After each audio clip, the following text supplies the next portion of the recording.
Boa noite, a paz. Paz do Senhor para cada um de nós. É isso que a gente precisa.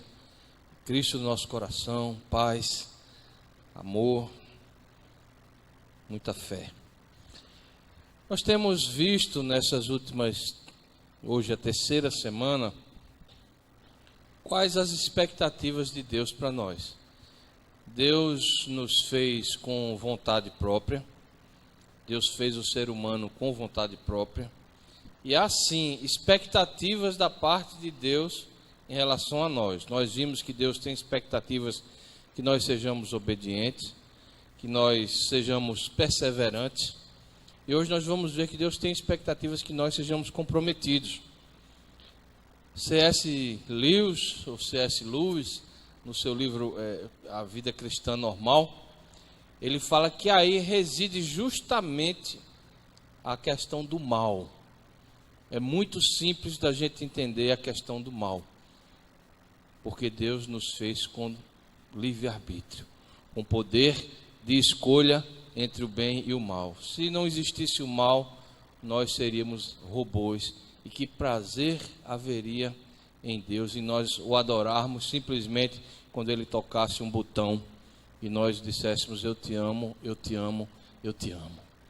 Mas é o prazer de Deus que você diga a Ele: eu te amo do fundo do seu coração, do fundo do meu coração, porque eu te amo, Senhor, porque eu te amo. E a expectativa que Ele tem de mim e de você, e eu gosto sempre de repetir que nós estamos no mesmo barco.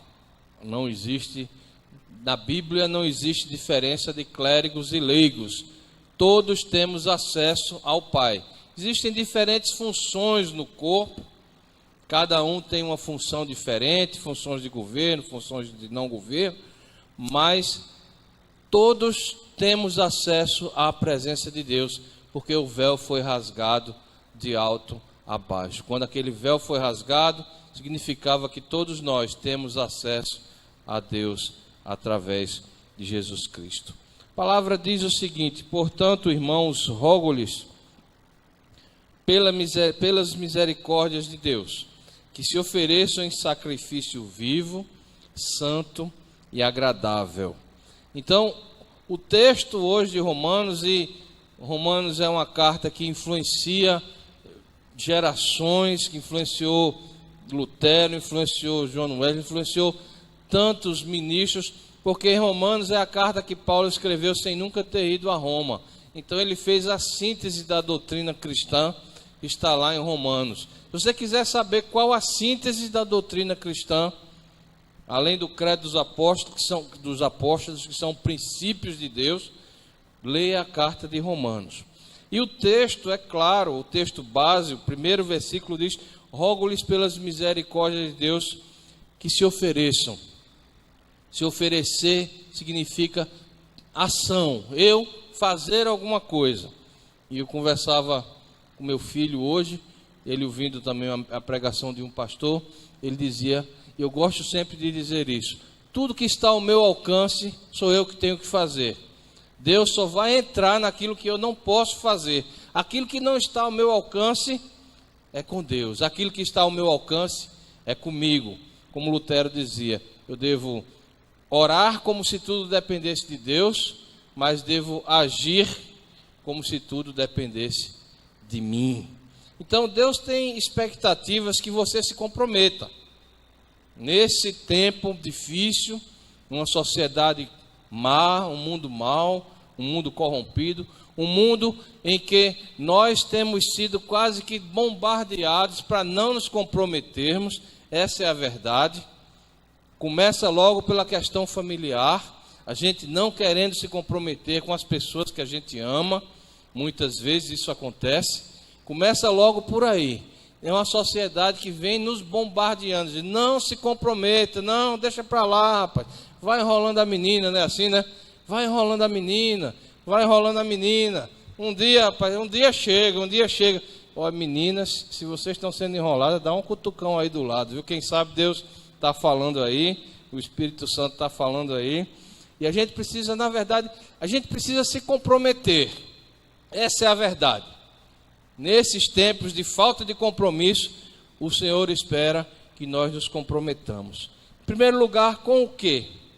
Nós vamos ver pelo menos 3 coisas que Deus quer que a gente se comprometa. Em primeiro lugar, com a vontade dEle. Eu preciso ter compromisso com a vontade de Deus. Pegue o seu guia de acompanhamento de sermão, se você está com ele, vá seguindo, vá acompanhando. Deus deseja que eu e você tenhamos compromisso com a sua vontade. Veja o que diz a palavra de Deus, lá em Romanos. Não se amoldem ao padrão deste mundo, mas transformem-se pela renovação da sua mente, para que sejam capazes de experimentar e comprovar a boa, agradável e perfeita vontade de Deus. O texto é muito claro. Existe um padrão deste mundo. Esse mundo significa o sistema mundial. Nós estamos num sistema maligno, um sistema, não são as pessoas, é o sistema do mundo que é maligno, e que ele diz que só tem uma forma da gente ser transformado, que é através da renovação da minha mente, da sua mente, porque só assim a gente vai poder compreender que a vontade de Deus, ela é boa, ela é perfeita e ela é agradável. Se você ainda não descobriu isso, se você ainda está preso a alguns pensamentos antigos, e a gente vai ver algumas coisas hoje, para que, em nome de Jesus, a gente quebre esse padrão de pensamento que a gente foi condicionado. Se você ainda não consegue ver a vontade de Deus como boa, perfeita e agradável, quem sabe hoje Deus vai ajudar a quebrar a forma como a tua mente foi construída, de alguma forma, e substituir pela sua palavra. Percebam o seguinte: o que é que influencia o meu pensamento? Nós somos seres, eu gostei muito, estava dizendo hoje de manhã, gostei muito quando o pastor Jesus estava celebrando o sepultamento de minha sogra, aqui em dia 1º de dezembro passado, em que ele disse que aquele corpo serviu a Dona Angelita. E ele foi muito feliz nisso, porque por trás dessa simples frase existia uma verdade maravilhosa, que nós não somos isso aqui. Eu não sou esse corpo que está diante de você, você não é esse corpo que está diante de mim. Esse corpo, ele está corrompido, um dia ele vai para o pó, mas um dia nós vamos receber um corpo celestial, um corpo maravilhoso, um corpo que vai aparecer e desaparecer de locais, voar, o sonho de toda criança de voar, de ser super-homem, não é? Toda criança tem esse sonho de voar. Quem sabe, a gente via Jesus Cristo, a gente via Jesus quando ele aparecia nos lugares, ele desaparecia, ele tinha um corpo glorificado, que fazia as coisas de forma diferente. As coisas aconteciam de forma diferente do que com esse nosso corpo. Então, o corpo, ele é o corpo, mas eu, na verdade, sou espírito, sou alma. Eu sou espírito, eu sou alma, que é mente, intelecto e vontade. Mente, intelecto e emoções, é alma. E meu pensamento é formado de que forma? O que é que influencia o meu pensamento? Que sou eu, na verdade. O que eu penso é quem eu sou. Olha, uma das primeiras coisas, em primeiro lugar, é a família. A família é um local em que nós somos tremendamente influenciados. A primeira formação da personalidade é na família. Então, nós na família somos tremendamente influenciados na formação do nosso pensamento. Se nós nascemos numa família equilibrada, se nós nascemos numa família em que as pessoas conhecem a Deus, procuram profetizar palavras de aceitação, procuram corrigir na hora certa, procuram corrigir com amor, a gente vai crescer de uma forma. Mas se a gente nasce numa família em que são constantes os insultos, em que o pai muitas vezes tem problemas de alcoolismo ou com outro tipo de problema, tem membros da família com outros problemas, que são profetizadas sobre nós palavras de maldição. Você é isso, você é aquilo. nosso pensamento vai ser moldado de uma outra forma. Eu me lembro uma vez, lendo um livro sobre família, o autor citou, não sei se era uma ilustração, ele me parece que era um fato real.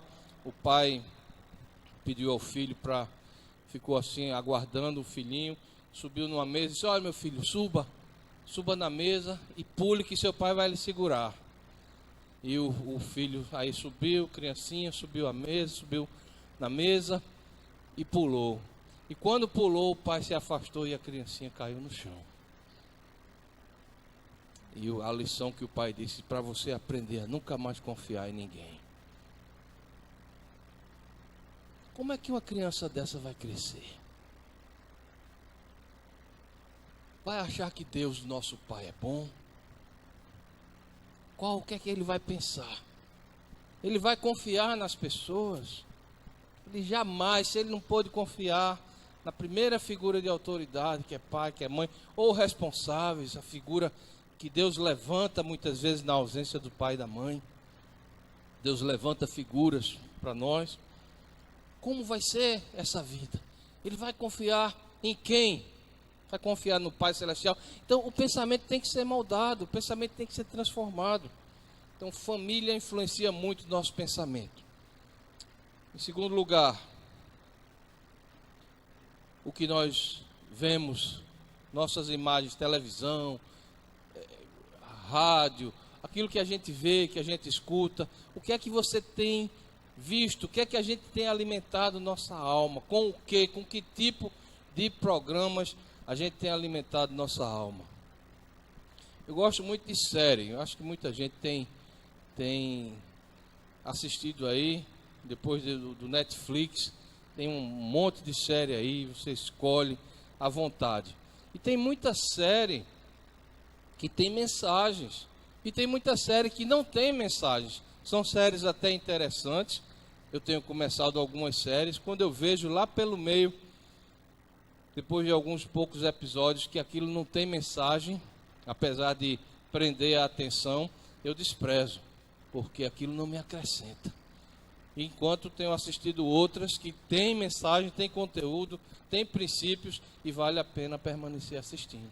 Então, de que é que nós temos alimentado a nossa mente? De que é que nós temos alimentado a nossa mente? Outra coisa que influencia o nosso pensamento, a forma da gente pensar, é a comunidade, a nossa vizinhança, o nosso país, a nossa cidade, o local que nós nascemos. Isso influencia. Existem questões culturais que a gente aceita tranquilamente. Estou com a irmã que está fora aqui do país e ela disse que foi pedir a alguém para ajudar com a chave de um sanitário, e a pessoa chateada porque não tinha nada a ver com aquilo, não queria. A sociedade lá fora estão tão enfermas que nem ajudar mais, nem para abrir um banheiro se quer ajudar mais, como se não tenha nada a ver com isso. Então essas questões culturais, elas nos influenciam. A gente vai pensando, isso vai moldando a gente.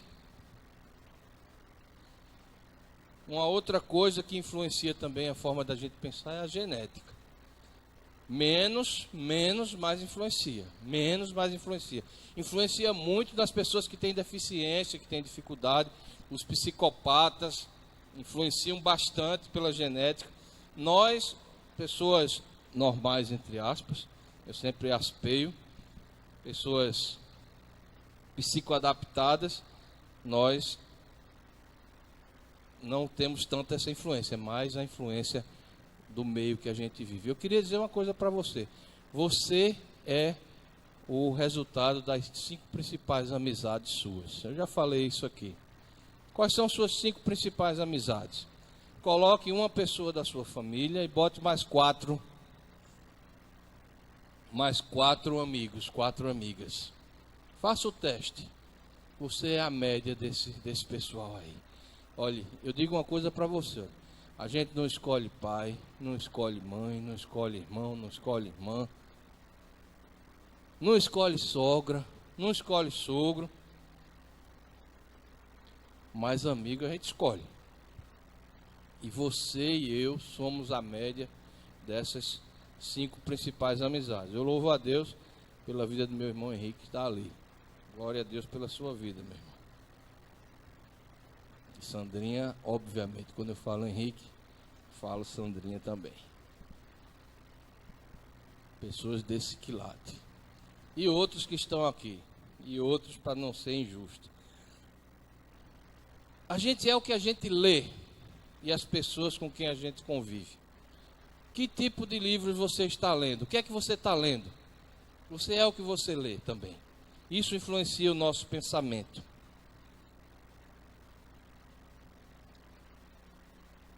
Eu sinto, quando eu estava falando sobre família, eu fui criado num ambiente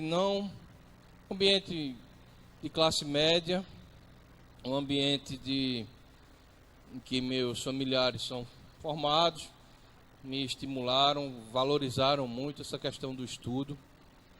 Mas meus pais me tiveram muito novos. Hoje, inclusive, almoçamos juntos. A diferença de mim para minha mãe é pouca hoje, 20 anos. Eu tenho 51, mamãe tem 71. Ela me teve aos 20 anos. Forçando um pouquinho, ela chega a dizer que eu sou irmão dela, aí para os incautos, né? Mulher tem algumas mulheres que gostam disso, né? E eu agradeço a Deus que a Alessandra não está aqui hoje à noite. Porque, olhe, é uma situação, viu? Quer ver ela pegar A comigo se eu for dizer a idade dela? Ih, não vou dizer não, viu? Eu sei que está na internet, se depois vão dizer, olha, Dino disse a sua idade no culto, somente para 3.000 pessoas, 500 na igreja e 2.500 na internet, e isso está gravado. Eu não quero apanhar quando chegar em casa, não. Mas eu fui criado nesse ambiente de, por um lado, grande estímulo intelectual, mas por outro, como meus pais eram muito novos, eu fui criado num ambiente não muito saudável, em que foram profetizadas muitas coisas para mim, profetizadas coisas boas, mas muita coisa ruim sobre meu caráter, que eu era isso, que eu era aquilo. E você, quando se depara, você é pequeno, você não tem defesa contra essas coisas. Mas, ao mesmo tempo em que isso foi profetizado na minha vida, e talvez algumas pessoas aqui possam se identificar com isso, a gente quer quebrar tudo isso que foi lançado, toda palavra negativa que foi lançada sobre as nossas vidas, nós quebramos em nome de Jesus. Nós liberamos a palavra de Deus, que diz que nós somos filhos de Deus, nós somos pessoas santas, somos pessoas de Deus, cheios de amor, cheios do Espírito. Isso é quem nós somos. E começou, mas ao mesmo tempo que me foram lançadas essas palavras proféticas negativas, me foi dado uma coisa. Meu pai me deu uma coisa que não tem preço. Ele me deu Jesus. Eu digo sempre, ele me obrigava com 12 anos a ir para o culto. Era obrigado a ir, como diz William Douglas, falta de liberdade religiosa. Eu tinha que ir para o culto. Não era obrigado a entrar, mas tinha que ir. E agora? Eu ia para o culto, terminei entrando, depois não aguentava ficar na Praça da Alegria. Não tinha Praça da Alimentação, era só o banco mesmo. E um belo dia, na esquina da vida, eu conheci Jesus. E aí começou a reconstrução do meu pensamento. E até hoje está reconstruindo, viu? Estou com 51. Agora vale, né, Jesus? Agora vale, já completei. A outra vez que eu tive aqui, faltava 3 dias, a Alessandra estava ali e disse, vale não é 51 não, é 50. Eu digo, bom, tá bom. Vou esperar os 3 dias, pronto, já completei. 51. E até hoje, depois de muitos anos, não foi milagre, foi cura. Essa é a diferença de milagre e cura. Milagre é rápido, instantâneo, falta de liberdade. Cura é um processo religioso. E tem sido uma cura. Eu tinha que ir para o culto. Não era obrigado a entrar, mas tinha que ir. É boa, e agora? Perfeita e agradável. Os fisiculturistas amam essa frase aí, olha. O esforço vence a genética. E eu creio nisso. A gente precisa se alimentar. A gente precisa se esforçar.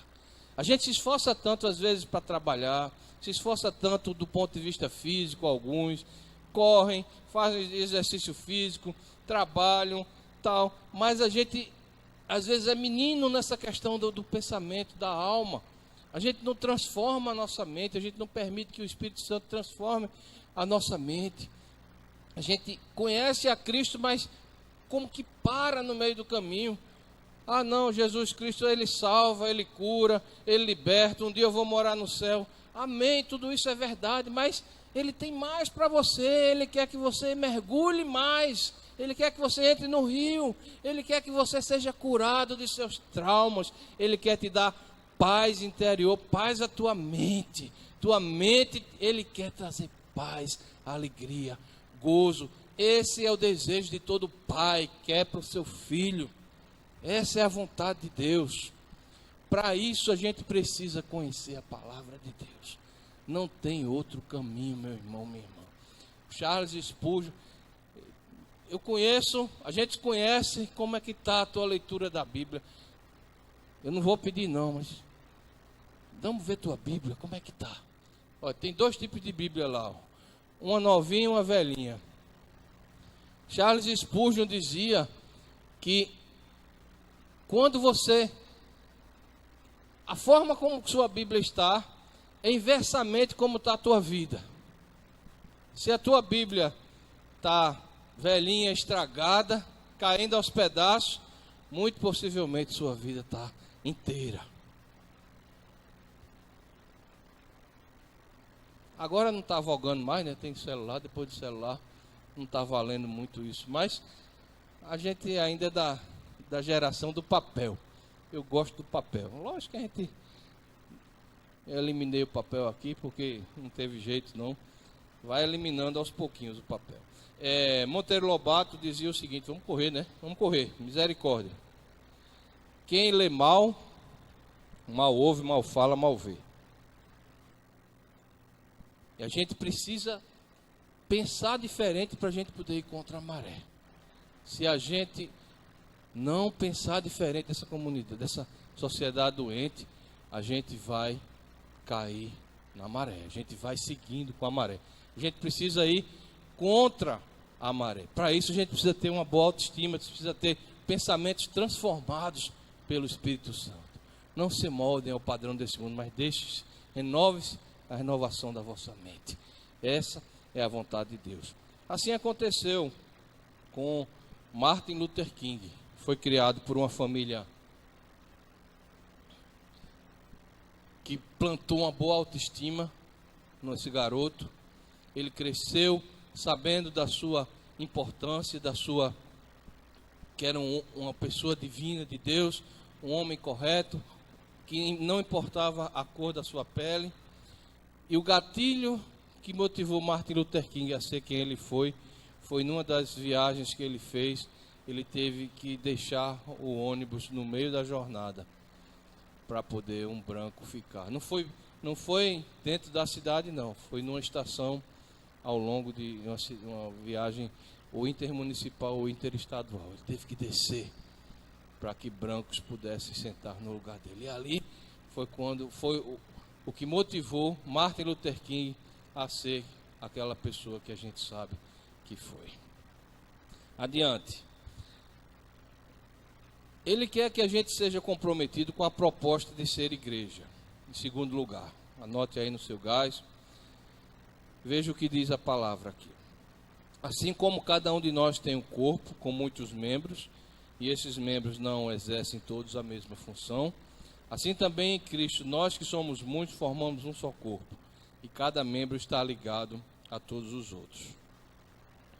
E veja o que diz o escritor de Hebreus lá no 10:25. Ele diz: não deixemos de congregar-nos, como é costume de alguns. Não deixemos de congregar-nos. E aí a gente diz: poxa vida, eu preciso me comprometer em ser igreja com a minha comunidade.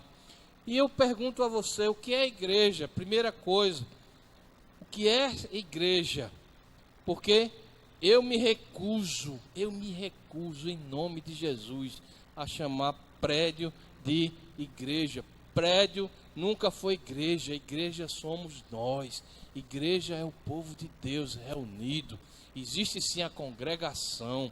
Nós somos uma pequena parte do corpo de Cristo. Nos congregamos aqui em Piedade, nos congregamos lá na Zona Norte, no Cabo, nas Carolinas. Amém pela nossa congregação, pela liderança da nossa congregação.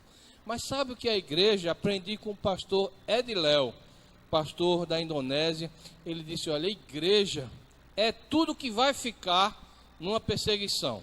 Tudo que permanecer, isso é igreja. E sabe o que é que vai acontecer? Sabe o que acontece numa perseguição? Numa perseguição braba. A gente falava hoje de manhã, na verdade. Numa perseguição braba, vai ter templo? Me ajudem aí, vai ter templo? Não. Vai ter instrumento, perseguição braba? Não. Vai ter louvor? Vai.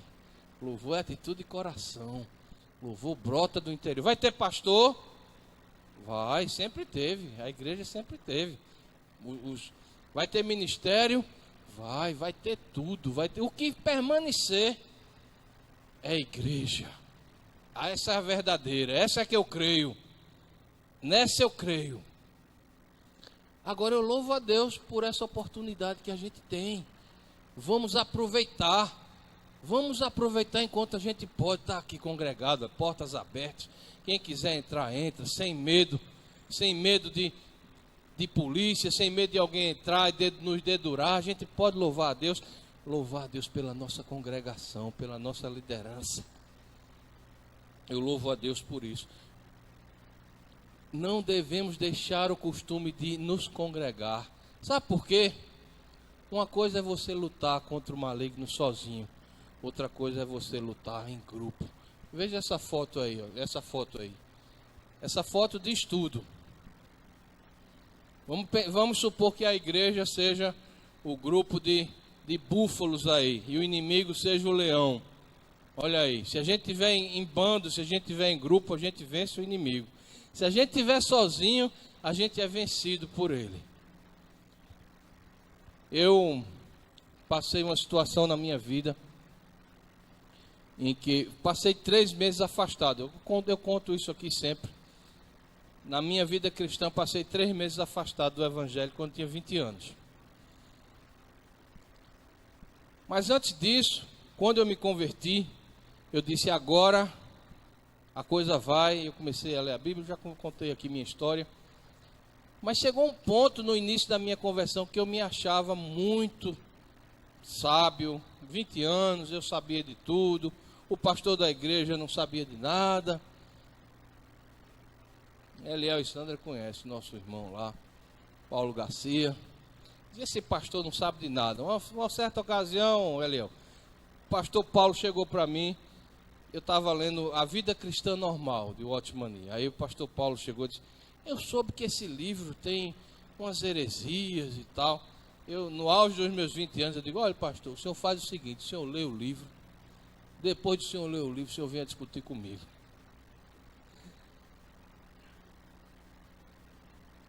Aí achei que Deus estava me chamando sozinho, viu? Para fazer um jejum. Eu vou falar uma coisa. Meu filho saiu ali para tirar o carro. Pode ir, pode ir. Ele não sabe não, mas agora vai. Vou falar uma coisa que nem meu filho sabe. Vai saber agora. Eu senti no coração de jejuar.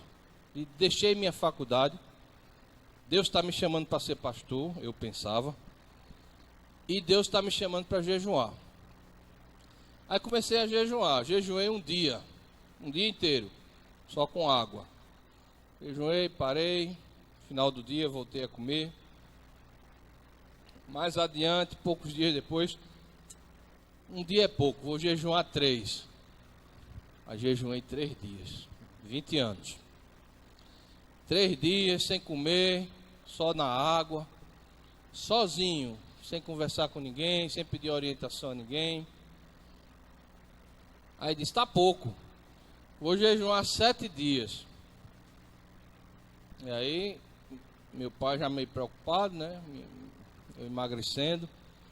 Jejuei 7 dias sem comer nada, só bebendo água. Comi alguma coisa, poucos dias depois voltei a comer. Poucos dias depois eu digo, Daniel jejuou 21 dias. O jejum de Daniel, Deus está me chamando para fazer o jejum de Daniel. Sozinho, 20 anos.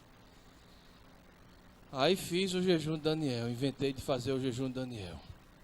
21 dias. Lá pelo 15º, sei lá, quando eu menos esperava, eu estava no chão. Eu tinha tido uma síncope, tinha perdido, tinha apagado, acho que falta de tudo, né? Falta de açúcar, falta de tudo. Só bebendo água. Depois os médicos explicam aí, eu não sou da área médica. Terminei os 21 dias. Completei 21 dias de jejum. Sozinho. Olha, vieram todos os touros, todos os búfalos para cima de mim. Eu terminei no psiquiatra. Foi lá que eu terminei. Precisando ser tratado. Aprendi a duras penas o que é a comunidade. A importância do que é ser igreja. Do que é viver em comunidade. E eu me recordo aqui no dia que o Bispo Miguel nos chamou para fazer a tradução da sua sagração. Eu estava em outra comunidade e o amor de vocês foi que nos constrangeu. Porque eu fiz a tradução, isso faz alguns anos, quando ele foi sagrado. E depois da tradução, os abraços que nós recebemos de amor e as palavras de amor que nós recebemos nos constrangeram. E nós retornamos até hoje para estar aqui nessa comunidade maravilhosa. A importância, não viva só, meu irmão. Não, recuse-se a viver só. Recuse-se a decidir só. Ninguém vai decidir por você, não se preocupe não. Aqui nessa comunidade ninguém vai dizer o que você tem que fazer, você deve, a gente vai estar aqui para te ajudar. A gente está aqui, a decisão vai ser sempre sua. A responsabilidade é sempre minha, é sempre sua. Quando eu chegar diante de Deus, não vai ser, Senhor, eu fiz isso, mas a culpa foi do Bispo Miguel. A senhora diz, não, meu filho, é você que está sendo julgado. O Bispo Miguel vai chegar a vez dele ainda. Agora é você. Porque eu, como chegar na presença de Deus, eu vou ser responsável pelas minhas escolhas. Glória a Deus que vai ter um advogado do meu lado direito, do lado direito do Pai. O advogado das causas perdidas. Nunca perdeu uma causa. Jesus Cristo, o justo. Para terminar, Ele espera que a gente tenha compromisso com as pessoas ao nosso redor. Com as pessoas que a gente convive. Veja o que diz lá Romanos, ele diz, não retribuam mal por mal, procurem fazer o que é correto aos olhos de todos. Façam todo o possível para viver em paz com todos. Para que a gente tenha isso, a gente precisa não ter uma coisa que se chama egoísmo. Para que a gente possa ter compromisso com o próximo, a gente precisa não ter egoísmo. O que é egoísmo? Egoísmo está aí, olha, amor exagerado aos próprios interesses, a despeito de outro. É um exclusivismo que leva uma pessoa a se tornar como referência a tudo, orgulho, presunção. Para que eu possa servir ao outro, preciso parar de pensar em mim. Não estou falando de não ter uma boa autoimagem, não. Isso é outra coisa. Eu preciso amar ao próximo como a mim mesmo. Não estou falando isso, não. Eu estou falando que nós precisamos servir ao próximo.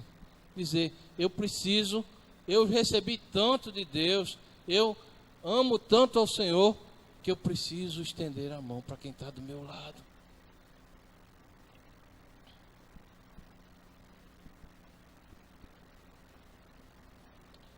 É difícil eu gostar de frases de políticos, viu? Só os políticos antigos aí. Esse é antigo também. Vê que frase linda desse. Não é daqui não, já morreu faz tempo. A sorte do egoísta é viver sem preocupações. Seu castigo é morrer sem afetos. A sorte do egoísta é viver sem preocupações. Seu castigo é morrer sem afetos. E é verdade. Já vi muita gente terminando a jornada sozinho. Terminando a jornada. Eu não quero terminar a minha jornada só. Eu quero terminar a jornada todos juntos, com a igreja de Jesus. Servindo ao próximo, amando. Menos de mim, mais de Deus. Você permita que Deus opere em você, porque a gente é falho, a gente vai falhar, mas dê liberdade a Deus para fazer em você, edificar algo na tua vida. Diga a Ele nesse momento: Senhor, eu quero ser altruísta, Senhor. Eu quero ser altruísta, eu quero servir ao próximo. Eu não quero ser egoísta. Eu quero servir a Ti, Senhor. Combati o bom combate, completei a carreira, guardei a fé. Disse o apóstolo Paulo já no fim da vida. É meu versículo favorito das Escrituras. Um dia eu espero poder dizer isso. Combati o bom combate, completei a carreira e guardei a fé. Vamos orar. Pai querido, Pai amado, Tua palavra, Senhor, é maravilhosa, Pai. Obrigado, Senhor, porque ela nos transforma. Obrigado porque ela muda o nosso pensamento, muda a forma como nós agimos, muda quem nós somos, Senhor. Obrigado, Senhor. Obrigado pela Tua palavra. Enche-nos de Ti. Obrigado porque, apesar de nós mesmos, Tu morreste por nós. Dá-nos a graça, Senhor, de permitir que Tu vivas a Tua vida em nós e que nós possamos ser a Tua boca, as Tuas mãos, os Teus lábios, sermos aquelas pessoas que vão se achegar e mostrar o Teu reino para esse mundo caído, Senhor. Enche-nos de Ti, ajuda-nos a viver o Teu Evangelho para a glória do Teu nome, Senhor. Amém. Deus nos abençoe.